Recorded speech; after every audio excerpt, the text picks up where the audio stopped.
Veamos a continuación cuáles son las principales formas de transferir la propiedad. Pero ustedes deben saber que esta suerte de transferir la propiedad de una persona a otra va a tener pues como digamos una antesala, un acuerdo de voluntades. ¿Y qué es el acuerdo de voluntades? Está plasmado en un contrato. Cuando nosotros revisamos el artículo 140 del Código Civil, muy conocido, que es el acto jurídico, ¿qué nos dice? El acto jurídico consiste, no es la manifestación de voluntad, decimos, es el acto mediante el cual se crea, se regula, se modifica y se extingue, ¿no? Una situación jurídica. En cambio, el acto jurídico viene como un acto de voluntad único, es decir, de manera personal. Mientras tanto, si hablamos nosotros a nivel de un contrato, cuando utilizamos la denominación de contrato, se refiere a dos o más personas. Nunca podemos hablar de un contrato unilateral, porque ese no sería en todo caso la denominación de contrato, hablaríamos de un acto jurídico, ¿no? Como por ejemplo el poder. El poder no es un contrato a menos que intervengan dos partes. Si hablamos del contrato en donde la manifestación de voluntad de una persona está en querer transferir la propiedad a otra, mejor dicho, de querer delegar las facultades para que una persona pueda transferir su propiedad, o de repente le doy poder para que pueda, no sé, representarme en un proceso litigioso, qué sé yo. Esas formas que uno tiene, en este caso de manera deliberada, de manera personal, el poder transferir la propiedad, podemos decir, perdón, que podamos transferir esos derechos de poder, podemos decir que es más que un contrato, es un acto jurídico. Es una manifestación de voluntad. Yo que estoy delegando esas facultades a una persona para que esa persona en mi representación las realice. Así de simple. ¿Ok? Entonces, eso debemos tener bien en presente y bien en cuenta. Entonces, cuando a veces dices, vamos a hacer un poder, el poder no es un contrato. El poder es la manifestación de voluntad plasmada en este acto jurídico que consiste en transferir esa facultad a otra persona para que esa persona en mi representación pueda hacer esos actos como si fuera yo mismo, ¿no? ¿Y qué entendemos entonces por un contrato? Ya el contrato, como repito, ya no es de una persona. Hablamos de dos o más personas que van a llegar, como se dice, a un acuerdo.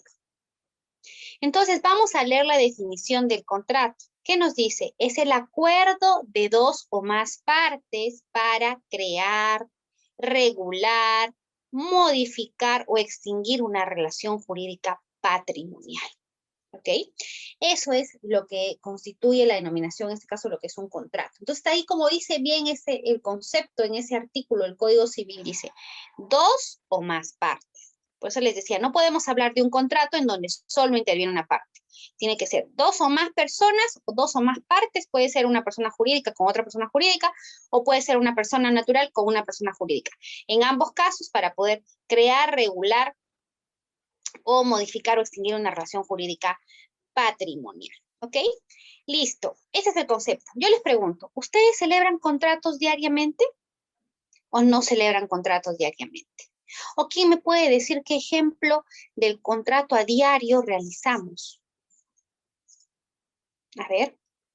Bueno, solamente estamos en una clase privada para Erika y para Shirley. Así, a ver, que cuéntenme ustedes, ¿qué contrato celebran a diario o qué tipo de contrato también ustedes celebran?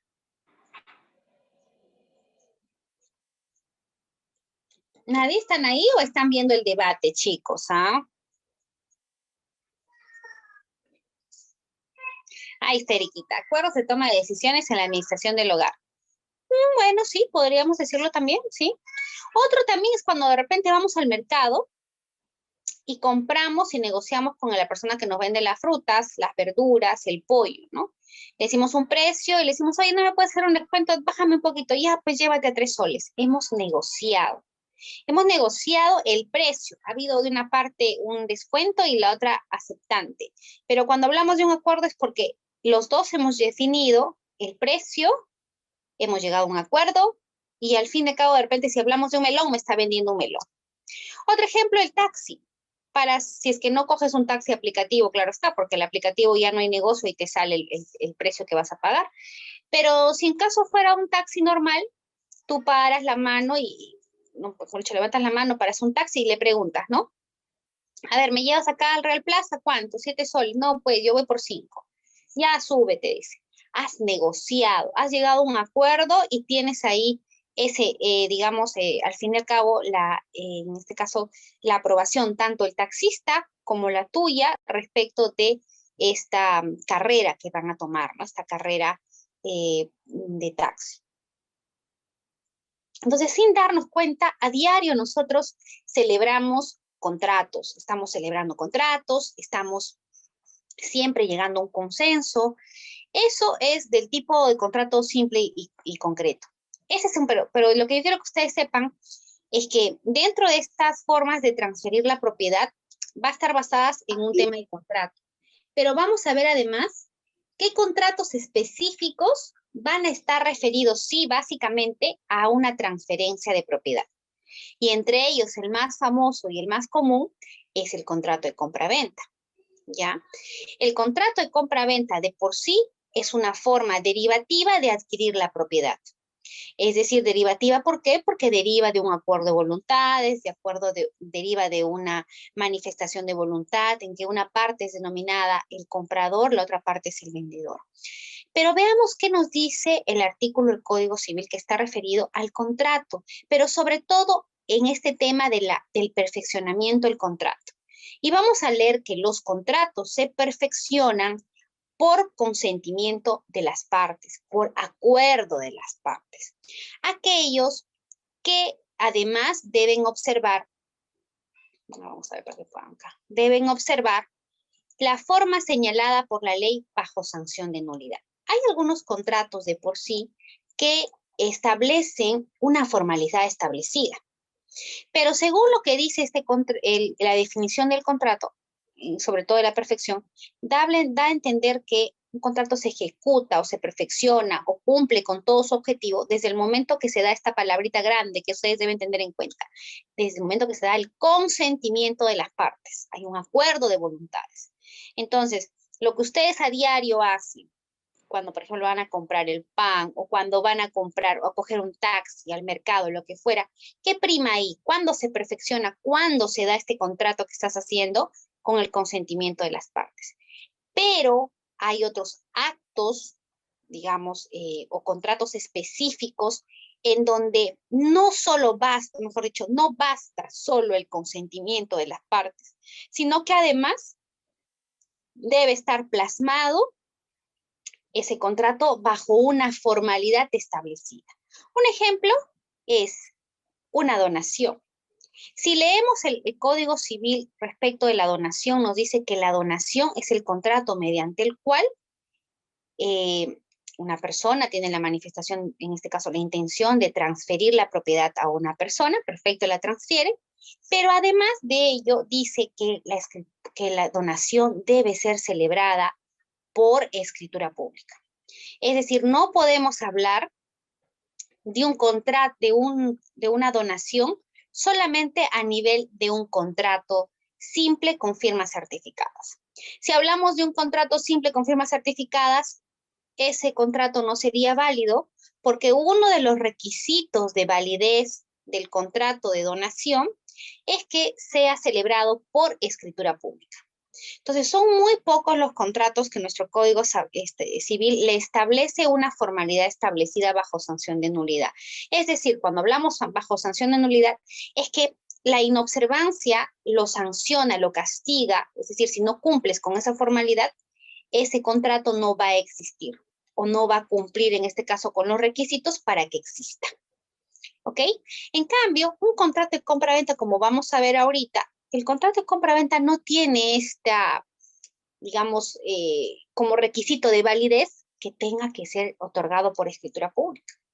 Y a veces muchos me dicen, doctora, pero yo tengo un contrato de compra-venta simple, pero todavía yo no soy el propietario. Y yo le digo, ¿y por qué no eres el propietario? Porque todavía no tengo escritura pública. ¿Y quién te ha dicho a ti que la escritura pública recién formaliza tu compra-venta? No es que no voy a poder inscribir. Otra cosa es que por el hecho que tú no tengas la escritura pública, no vas a poder acceder a inscribir esa compra-venta en SUNAR. Pero eso no te quita o desmerece que tú seas propietario. Tú adquieres la propiedad desde el momento que realizas este contrato o este convenio, donde exista por parte del vendedor la entrega del bien y por parte tuya como comprador que pagues el precio en su integridad. Ese contrato puede ser un contrato simple, puede ser un contrato con firmas certificadas notariales, puede ser a nivel de minuta o puede ser por escritura pública. Otra cosa es que registros públicos, para que inscriba esa compra-venta, te solicita que esté pues bajo una formalidad establecida, porque todo lo que ingresa a registros públicos son escrituras públicas. No podemos hablar de contratos simples, o de otra forma, ¿no? Tiene que contarse siempre con una escritura pública para lograr. Pero eso no quiere decir, repito, que no seas propietario. Y ahorita lo vamos a ver. Este contrato muy famoso, muy conocido, es la compra-venta.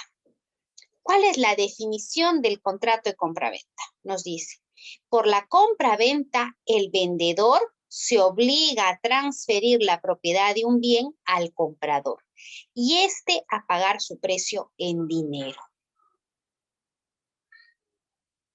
¿Ok? Ese es el concepto. El vendedor se obliga a transferir la propiedad de un bien al comprador y a pagar el dinero. ¿Cuáles son los elementos esenciales de la compra-venta? ¿Quién me dice? ¿Cuáles son los elementos esenciales de la compra-venta?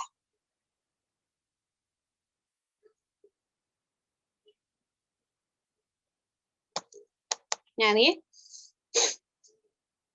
Las partes del monto acordado, el HRPU, no. Los elementos esenciales de una compra-venta son solo dos.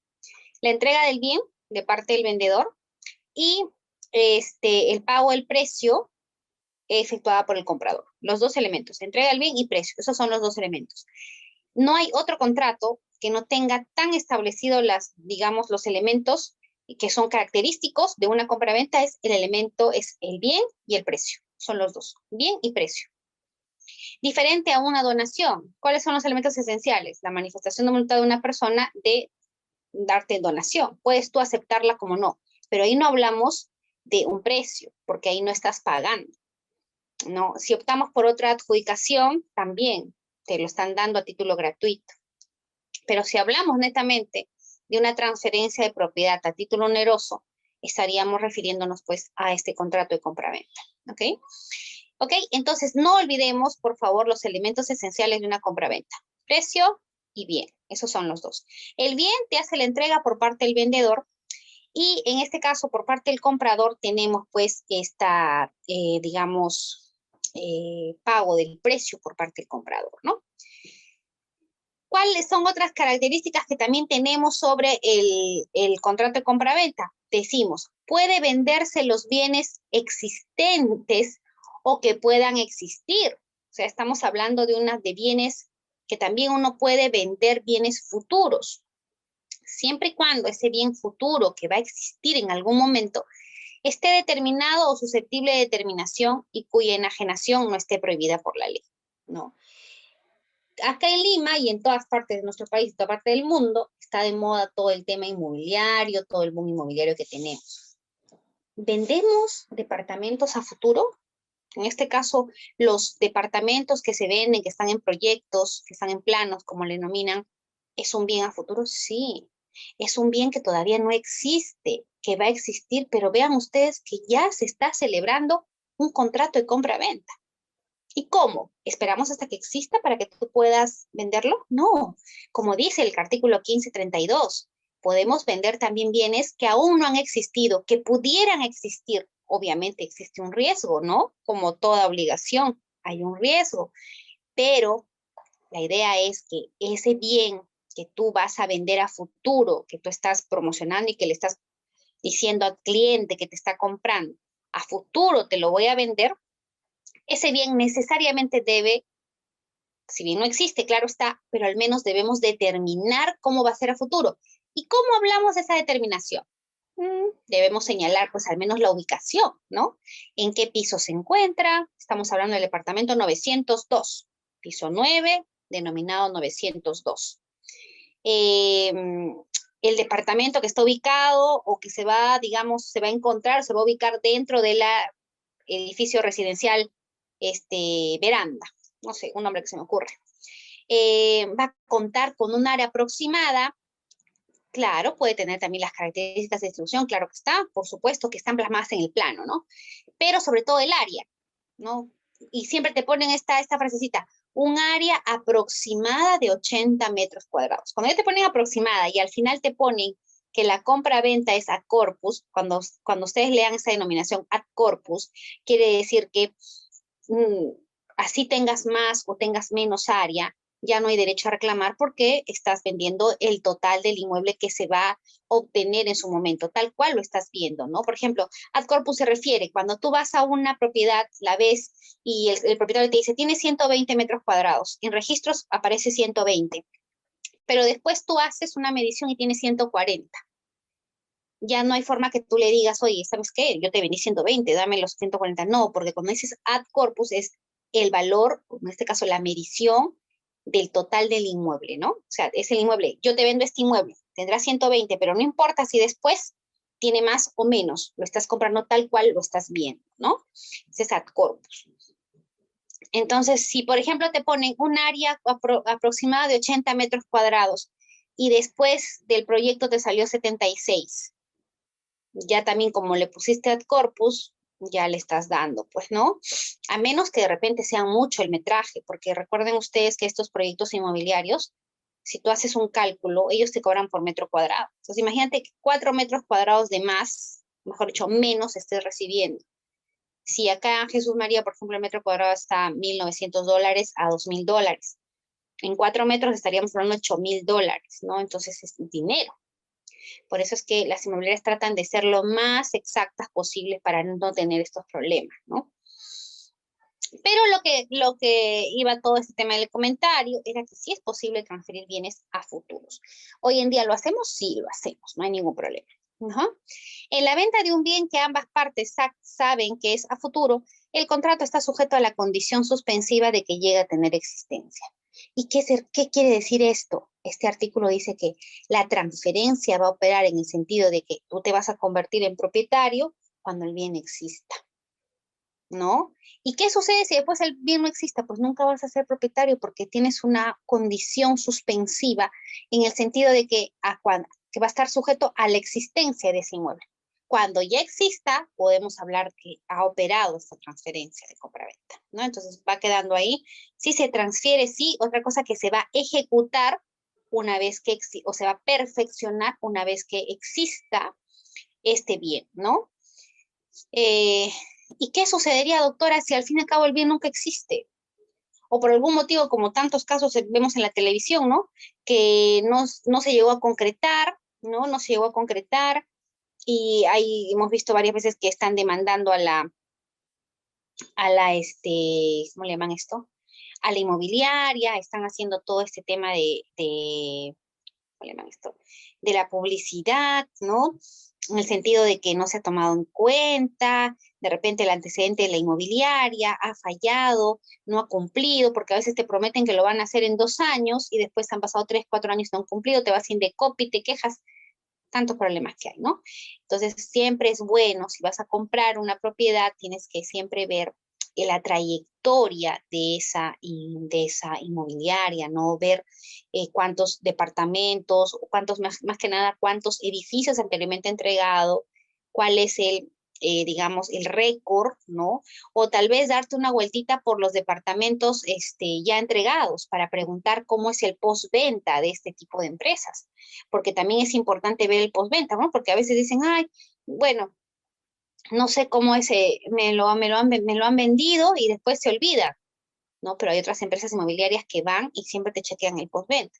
Si hay, por ejemplo, daños en las paredes, dentro de los 5 años ellos van y te lo arreglan, ¿no? Entonces siempre es importante el postventa. El precio como elemento esencial de la compra-venta. ¿Qué podemos decir? La compra-venta es nula cuando la determinación del precio se deja al arbitrio de una de las partes. Imagínate que tú digas, y esta compra-venta, tú me pones el precio, el que tú quieras, no hay problema, celebramos compra-venta. Eso no es posible, ¿no? Porque, como hemos dicho desde un ejemplo, cuando vamos a comprar fruta al mercado, estamos haciendo un convenio con el frutero y llegamos a un acuerdo. Él me dice el precio, si me parece lo compro, si no, no. No hay una obligación en de que yo vaya y tenga mi maleta, mi bolsa de mercado y todas las frutas estén ahí, y después me dé una lista y me diga, todo esto salió así, así. Va a depender, ¿no? Pero siempre estamos hablando de que el precio tiene que ser acordado, pactado y sobre todo negociado. Debe existir este acuerdo de los precios. ¿Okay? Ese es desde el punto de vista. El precio, ¿quién lo paga? Obviamente el comprador. Entonces el comprador está obligado a cancelar el precio. Y del otro lado, ¿cuáles son las obligaciones del vendedor? Básicamente, la obligación del vendedor es la de perfeccionar la transferencia de la propiedad del bien. ¿Cómo? Esa es obligación de él, que yo te tengo que transferir la propiedad, pero no solo es de entregarte las llaves de la casa y punto, sino que tengo que, mediante un documento, transferirte la propiedad. Esa es la obligación de un vendedor. ¿Qué más? El artículo 1550 nos dice, el bien debe ser entregado en el estado en el que se encuentre en el momento de celebrarse el contrato, incluyendo los accesorios. Imagínate que tú ves esta casa, un departamento, y veías que tenía, pues, no sé, el papel tapizado, veías que tenía un buen piso, de repente ya incluía los muebles, el centro de entretenimiento, los baños estaban con enchapado de mármol, la cocina tenía granito, ¿no? Tú lo has visto. Y al momento de la celebración del contrato, tú creías que te lo van a dar tal cual lo viste, ¿no? Y cuando regresas, te dan las llaves, abren la puerta, te das cuenta que el papel tapizado fue retirado, no hay granito, no hay nada, ¿no? Entonces, ahí ya está existiendo una lesión a esa transferencia, ¿no? Entonces, por eso, como comentaba Erika, cuando te hacen este tipo de transferencias de bien a futuro, también te dan las especificaciones de la distribución del departamento, pero además también te ponen unos anexos en donde te dicen qué tipo de acabados va a tener el departamento, ¿no? Te dicen piso laminado de 8 milímetros, te dicen papel tapizado si es que va a haber, te dicen, la cocina va a tener el piso de, ¿cómo le llaman este piso? Porcelanato, va a tener el lavadero granito, etcétera, etcétera. Eso tiene que cumplirse al final cuando te lleguen a entregar el departamento, ¿ok? El comprador está obligado básicamente ¿a qué? A pagar el precio en el momento, de la manera y en el lugar pactado. Si yo pacté en dólares, ¿puedo yo recibir después en soles? No, pues si ya pactamos en dólares, tiene que haber, por ejemplo, si yo tengo un cheque, ¿no? Y digo, a ver, voy a pagar 600,000 soles. Y generalmente hay que insertar un medio de pago, ¿no? Entonces, y se inserta el medio de pago y ahí dice que está en dólares. En un inicio es observable, pero si tú abajo pones una cláusula y dices, el vendedor, si bien recibe en moneda diferente a la pactada, está dando, digamos, con la recepción de este cheque de gerencia, da por cancelado el precio de la compra-venta, por lo cual no hay nada que reclamar. Ahí sí no sería materia de observación. Pero si en caso el vendedor no deja constancia en la escritura pública de que el precio ha sido cancelado, automáticamente se inscribe la hipoteca legal. El registrador está en la obligación, una vez que verifica que la escritura pública, o mejor dicho, que verifica que en la escritura pública no se ha dejado constancia del pago del precio, en su integridad constituirá hipoteca legal de manera obligatoria, sin necesidad de preguntarle, ¿ah?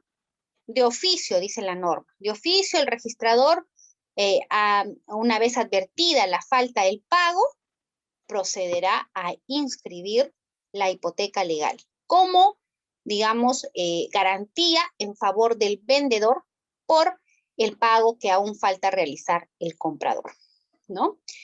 ¿Qué más? A falta de convenio y salvo usos diversos, debe ser pagado al contado en el momento y el lugar entrega del bien. Si el pago no puede hacerse en el lugar de la entrega del bien, se hará en el domicilio del comprador. Cuando se refiere al tema de contado, no vamos a hablar tanto ahora que es dinero en efectivo, ¿no? Al chanchan, como le dice. No, porque por medidas de seguridad, las notarías, por ejemplo, a partir de una OIT ya necesariamente tienes que utilizar un medio de pago. ¿Qué tipo de medio de pago tenemos? Los cheques de gerencia, transferencias a cuenta bancaria, ¿no? O cualquier otro medio de pago que se utilice, ¿no? Pero tiene que estar bancarizado también, ¿no? Y puede existir una, digamos, resolución del contrato por falta de pago. Por supuesto que sí. Al ser el precio un elemento esencial del contrato de compra-venta, necesitamos que ese precio esté pagado en su integridad. De no encontrarse el precio pagado en su integridad, definitivamente pues daría mérito a una resolución del contrato. ¿Por qué? Porque una de las partes no está cumpliendo con la obligación. ¿Y por qué? La otra parte, como vendedor, de repente ya entregó el bien por escritura pública, ya hizo la entrega. De repente también hasta la posesión, porque ya entregó el bien, ¿no? A menos que se haya dejado constancia, una cláusula de reserva de propiedad, en donde ahí no existe todavía la transferencia, te estás reservando la propiedad hasta que la persona termine de cancelarse. Pero si en caso ya operó la transferencia, se ha hecho la escritura pública, pero también en la escritura pública se ha dejado constancia que el resto del dinero, de repente solo se abonó el 60% y el 40% se va a pagar en el plazo de 5 meses a cuotas específicas, y una de ellas de repente no se cumple, da mérito también pues a esta resolución del contrato de compraventa. Entonces decimos, la resolución del contrato por incumplimiento del comprador da lugar a que el vendedor devuelva lo recibido. El vendedor está devolviendo lo recibido. Es decir, si a mí me dice el 50%, te lo devuelvo, pues. Obviamente, ahí también hay un tema de arras, que imagino ustedes conocen, que pueden ser las arras de penalidad, ¿no? En el sentido de que en un plazo no se ha cumplido con la entrega del bien, o con este caso al otro lado no se ha cumplido con pagar, entonces tienes la opción de devolverle el dinero o devolverle como digamos, como contraprestación al incumplimiento, arras dobladas, ¿no? Que es lo que habitualmente se utiliza, ¿no? Entonces, la resolución del contrato por incumplimiento del comprador da lugar a que el vendedor devuelva lo recibido, teniendo derecho a una compensación equitativa por el uso del bien y a la indemnización de los daños y perjuicios, salvo pacto en contrario. Alternativamente, puede convenirse que el vendedor haga suyas a título de indemnización algunas de las armadas que haya recibido, aplicándose en este caso las disposiciones pertinentes sobre las obligaciones con cláusula penal, ¿no? Entonces también esa es una de las formas que podemos hablar, pero sí es materia o puede ser en materia de resolución de un contrato de compra-venta el incumplimiento del precio, del pago del precio, ¿no? Ahora, ¿qué características podemos encontrar o qué debe tener, por ejemplo, el contenido del asiento de inscripción de una compra-venta? El asiento de inscripción de una compra-venta se consignará la circunstancia, miren ustedes, lo que les comentaba hace un rato, el asiento registral de inscripción de una compra-venta tiene que publicitar en primer lugar cuánto es el monto del bien que se está transfiriendo, pero básicamente saber si ese monto que se está transfiriendo fue cancelado en su integridad o parcialmente. Por eso es que siempre cuando ustedes revisen alguna vez un asiento de compraventa dice, ¿no? Fulanito, vamos a poner Pedro Cárdenas, adquirió la propiedad como consecuencia de la compra-venta otorgada a su favor por el precio de 250,000 soles, cancelados, ¿no? O pueden encontrar otro asiento que diga, Pedro Cárdenas adquirió la propiedad como consecuencia de la venta no otorgada a su favor por el precio de 500,000 soles, pagados de manera parcial, ¿no?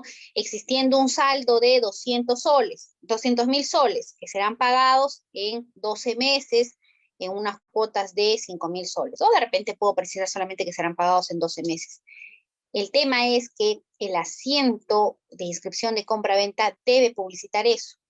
Si la compra-venta ha sido pagada en su integridad o solamente ha sido pagada en una parte. ¿Ok?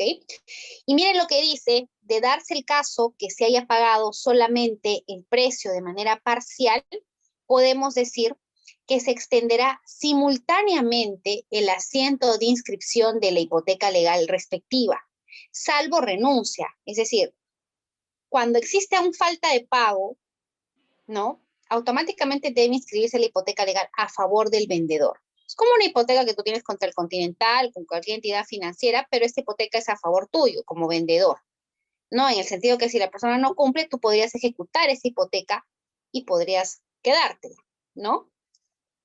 Pero también esa hipoteca legal puede ser renunciada, ¿no? Imagínense que a mí de repente esta persona a quien le estoy vendiendo me dice, mira, dame 10 meses de plazo para terminar de pagarte. Pero a mí no me conviene que mi inmueble tenga una hipoteca, porque si tiene una hipoteca legal, ya no me van a prestar los bancos. Y efectivamente es cierto, ¿no? Porque el banco sabe muy bien que si una hipoteca está antes de la de ellos, va a perjudicar definitivamente una posterior ejecución, ¿no? De garantías. Entonces le dice, no, mira, mejor renuncia a esta hipoteca legal y yo voy a ver la manera cómo hago para poder conseguir el dinero que falta. Entonces hay un acuerdo. Por eso está establecido, como ven en pantalla, que la hipoteca legal puede renunciarse. ¿Ok? Asimismo dice, no, en su caso se hará constar en el asiento si el precio fue pagado con dinero de terceros. En tal supuesto también puedo yo hacer una hipoteca legal. ¿Y cómo es eso de dinero de tercero, doctora? Es que tú puedes dejar constancia en la compra-venta que estás pagando, dices, ¿no? El dinero es procedente de mi persona, producto de mis ahorros o producto de la venta de un vehículo o producto de un préstamo hipotecario, etcétera. Siempre hay que precisar de dónde estás sacando los fondos para poder adquirir la propiedad, ¿no? Pero también puede ser la opción de que tú digas, yo estoy pagando el precio de la compra-venta con el dinero que me han dado mis papás o con el dinero que me regaló mi sugar daddy. Mi sugar daddy si fuera una chica, ¿no? O quién sabe, un chico también, ¿no? Pero eso se refiere a un dinero de tercero, pues, ¿no? Entonces, tú puedes decir, yo estoy pagando con el dinero que me dio mi amigo, que me regaló, y con eso lo estoy comprando. Precisas. Entonces, la norma dice allá, como es un dinero que no es tuyo, es de un tercero, entonces también podemos constituir hipoteca legal en favor de ese tercero que te dio el dinero. Porque de repente no vamos a presumir que te lo ha regalado, de repente te lo ha dado como préstamo, ¿no?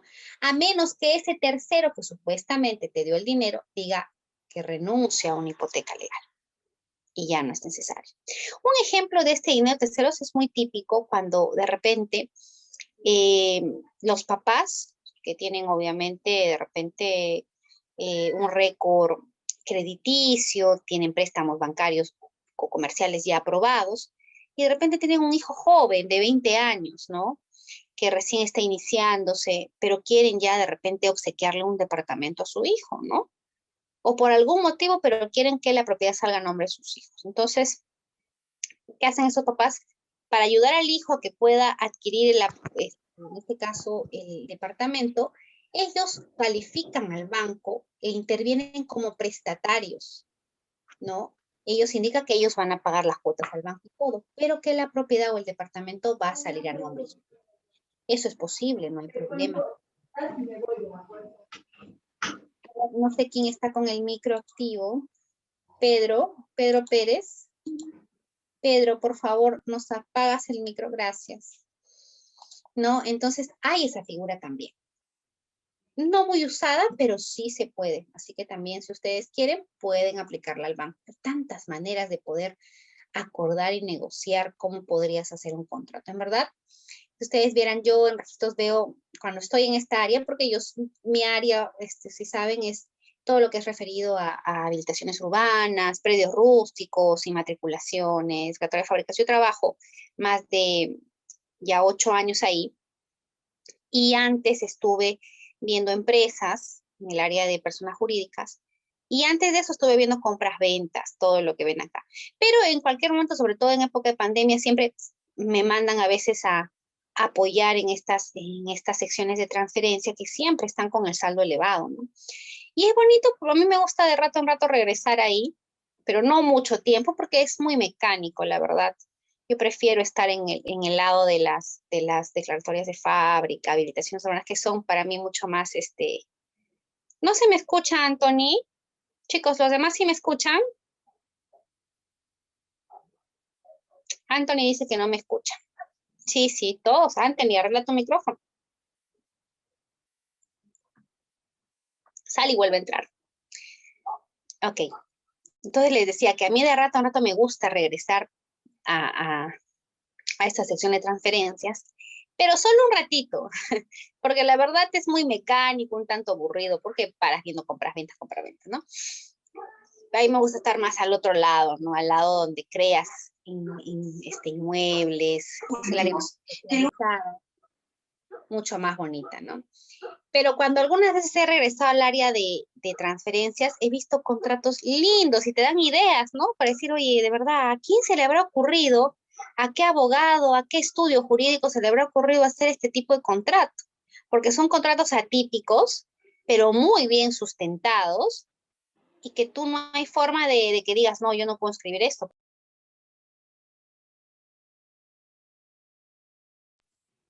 ¿No? Sí es posible inscribir, sí es posible inscribir esto. Es la forma como nada más lo adecuas y lo pones, pero es bonito, realmente es bonito, ¿no? Listo, vamos a ver uno de los contratos de compra-venta también muy usados, que se denomina contrato de compra-venta, pero con un pacto restrictivo que está referido a la reserva de la propiedad. Es decir, que el vendedor se reserva, se guarda, protege la propiedad, es decir, no hace entrega de la propiedad todavía hasta que se haya culminado de pagar el precio. Y vamos a leer qué es lo que dice.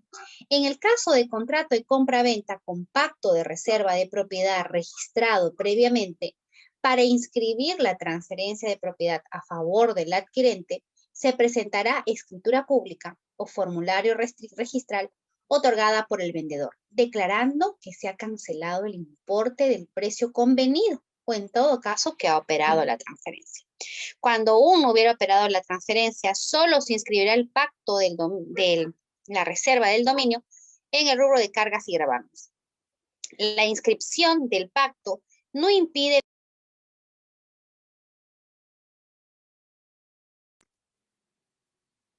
A ver, un minutito, por favor, ya estoy, un minutito.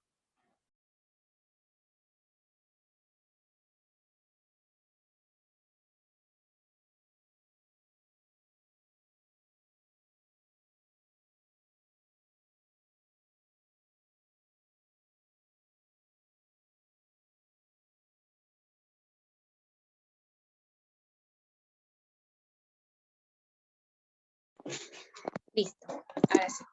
Entonces, ¿cómo es esta figura? ¿Cómo es esta figura del pacto de reserva de propiedad? Una figura distinta, ¿no? ¿Y cómo es? ¿Cómo es esto, doctora? Mire, en el pacto de reserva de propiedad, el precio no ha sido cancelado por el comprador en su integridad, ¿no? De repente solo tiene el 50%. Entonces, el vendedor no quiere que se le constituya esta hipoteca legal, porque la hipoteca legal implica que ya existió una transferencia, es decir, que yo te entregué el dinero, una parte, y ya te entregué la propiedad y tú vienes posesionando la propiedad, ya eres el propietario. En cambio, en la reserva de propiedades, no, yo no te voy a entregar la propiedad, ¿no? Me quedo yo con la propiedad como vendedor hasta que tú me termines de pagar. Y el comprador dice, y entonces, ¿yo qué hago? Si tú todavía tienes la propiedad, ¿cómo yo resguardo? ¿Cómo me protejo? Inscribiendo este pacto de reserva en registros públicos. ¿Qué publicita este pacto de reserva? Publicita, se inscribe, como dice ahí en el rubro de cargas y gravámenes, se inscribe y dice, existe sobre el presente inmueble una reserva de propiedad, ¿no? A favor del vendedor por estar pendiente el pago, el precio, mediante el contrato de compra-venta celebrado por tal persona, ¿no? Entonces, ese pacto de reserva de propiedad tiene una duración de 2 años, es decir, que en esos 2 años se supone que esta persona tiene que terminar de pagar y va a publicitarse en estos 2 años. De caso de no darse, bueno, se resuelve todo derecho porque no se ha culminado con pagar y queda como si nada. ¿Cuál es la ventaja de estar publicitado y estar inscrito? Que cualquier persona que quiera comprar la propiedad, porque acá hay un tema muy delicado, el vendedor por más que ya recibió un dinero como adelanto, sigue teniendo la propiedad, entonces podría venderlo, ¿verdad? Entonces esta persona al inscribir, en este caso el comprador, al inscribir la reserva de propiedad, está publicitando para que cualquier persona que quiera comprar sepa pues que hay un pacto de reserva o un pacto donde hay una persona que ya adelantó un precio y que en un futuro va a terminar de cancelarse. Eso es lo que publicita una reserva de propiedad. ¿Es beneficioso? Sí, sobre todo para la otra parte, creo yo, más que nada para el vendedor, en el sentido que como todavía no ha culminado de pagar el precio, pues él está guardando este dinero para posteriormente ejecutarlo, ¿no? Usado, sí, bastante se utiliza, ¿no? Y doctora, ¿cuándo va a operar recién la transferencia? La transferencia va a operar una vez que se ha cancelado el precio. Se canceló el precio y recién en este caso el vendedor, va a transferirle la propiedad mediante un documento y ya mediante una escritura pública formal en donde deje constancia que se ha pagado el precio, ¿no?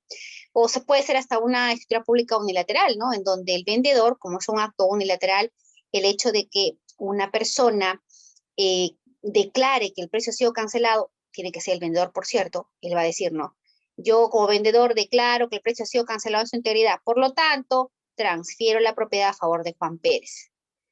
No es posible que Juan Pérez como comprador haga una declaración jurada en el sentido que diga, yo declaro que ya le pagué el precio. No, eso no es posible. La persona que tiene que declarar que ya se canceló el precio es el vendedor. ¿Ok? Lo dispuesto en el primer párrafo se aplica a los contratos de arrendamiento que conlleven la transferencia de propiedad luego del pago de determinado número de cuotas, ¿no? A veces los famosos leasing también, ¿no? Aunque esa es otra modalidad, esa es una modalidad de arrendamiento-venta, ¿no? Es decir, que se arrienda por un tiempo el inmueble y se supone que lo que vas pagando es como parte del precio, ¿no? Y hay hasta una opción de compra, es decir, puedes comprarlo. Normalmente te ponen opción de compra hasta $1.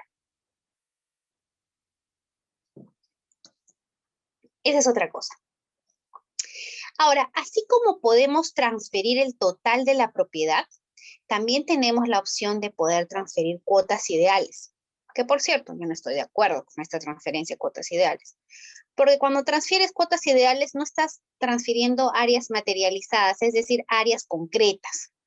Es, por ejemplo, tú tienes 300 metros cuadrados y quieres transferir 100 metros cuadrados, lo ideal es que transfieras los 100 metros cuadrados, que tú mismo como vendedor gestiones la independización en la municipalidad de estos 100 metros y una vez que estén correctamente inscritos en registros públicos de manera independiente en una partida registral, puedas transferirlos. Eso es lo adecuado. Pero que a veces pues el propietario no quiere hacer esas cosas o porque de repente la municipalidad no se las quiere aprobar o qué sé yo, cuáles sean sus intereses o sus problemas. Entonces, ¿qué hacen? Optan por esta transferencia de cuotas ideales, con el famoso cliché que dice, no, por si acaso, yo te estoy vendiendo cuotas ideales, pero tu propiedad va a estar registrada en SUNAR. Y la persona dice, ¿va a estar registrada? Sí, va a aparecer tu nombre en SUNAR. Y a veces la gente que desconoce dice, ah, claro, va a aparecer mi nombre. Sí, pero tu nombre aparece como un copropietario. Y para que tú pongas fin a esta copropiedad, tienes que tener primero una escritura de división y partición. Y ponte tú a pensar que uno de ellos nada más, un copropietario, no esté de acuerdo en que hagas la transferencia. Adiós. Nunca lo puedes hacer. Vas a tener que optar por otras alternativas para lograr tu independización. Por ejemplo, una prescripción adquisitiva, pero después de haber posesionado el inmueble 10 años. ¿No? Entonces, para mí el peor negocio que puede hacer uno es transferir cuotas ideales. ¿Por qué? Porque no es una transferencia que realmente cumple con el objetivo que es. ¿Cuál es el objetivo? Si tú vendes una parte de la propiedad, tu objetivo tiene que ser que esa parte esté correctamente independizada en una partida registral. Ese tendría que ser el objetivo. ¿Ok? Entonces, básicamente es eso. Hay que tener mucho cuidado cuando uno compra y sobre todo cuando te engañan, ¿no? No importa. Va a aparecer tu nombre ahí. ¿Y qué? Pues va a estar mi nombre ahí, pero yo nunca voy a poder materializar ni hacer qué es lo que quiera hacer. Pero sin irnos del comentario que hago, ¿es posible transferir cuotas ideales? Sí es posible. ¿Qué son las cuotas ideales? Por ejemplo, si yo soy propietaria de 500 metros cuadrados y te quiero meter la mitad y yo no hice este proceso de independización en la municipalidad, entonces digo, te vendo el 50% de mi propiedad, que equivale a 200 metros cuadrados. Entonces, esos 250 nunca se van a, mejor dicho, no, en ese momento no se van a independizar, sino va a quedar ahí y lo único que te va a hacer a ti es incorporarte a esta propiedad, pero como copropietario, ¿no? El artículo 96 del Reglamento de Inscripciones del Registro de Predio, que es lo que están viendo en pantalla, dice: la transferencia de cuotas ideales de un predio, en el caso de transferencia de cuotas ideales en el asiento, se indicará, además de los datos previstos en el literal D del artículo 13, la cuota ideal con respecto a la totalidad del predio, que es objeto de enajenación. Circunstancia que debe constar expresamente en el título. En el caso de transferencia parcial de dos o más copropietarios, deberá especificarse la parte de la cuota ideal para quien transfiere, ¿no? Entonces, hay que señalar siempre la cuota ideal que se transfiere en función al total del inmueble, ¿no? Entonces, si yo soy propietario del 100% y transfiero 50, tengo que poner que transfiero el 50% del total del inmueble. Si yo transfiero el 20% del total del inmueble, ¿no? Hay que especificar con esa palabrita, el total. ¿Y qué sucedería cuando se transfiere la integridad de la alícuota que le corresponde a uno de los copropietarios? No se requiere consignar expresamente en el título el porcentaje transferido. Por ejemplo, ¿no? Si yo soy un copropietario, que a mí me corresponde el 20% de acciones y derechos, y yo le estoy transfiriendo a Erika el total de esos 20%. La norma dice que cuando tú transfieres el total de tus acciones y derechos, ya no es necesario precisar cuál es el porcentaje de acciones y derechos que estás transfiriendo. Simplemente poner y decir: transfiero el total de mis acciones y derechos. Ya no decir transfiero el 20%, el 30%. ¿Por qué? Porque a veces hay materia, eso genera materia o genera observación. ¿Por qué? Porque a veces realmente no te corresponde el 80%, sobre todo cuando hay múltiples transferencias y no sabes si te toca el 50%, o de repente tú adquiriste la propiedad como consecuencia de una asociación intestada, donde de repente te toca el 8.33, al otro el 7.33, y por milésimas que no pusiste, te puede observar el registrador. Entonces, es mejor si tú transfieres el total, dices: transfiero el total de acciones y derechos que me corresponde en la partida tal, y punto. Nadie te va a obligar que tú digas: precisame cuánto estás transfiriendo. No, porque estás diciendo que estás transfiriendo el total. Por lo tanto, no hay que especificar cuánto es el porcentaje. ¿Okay?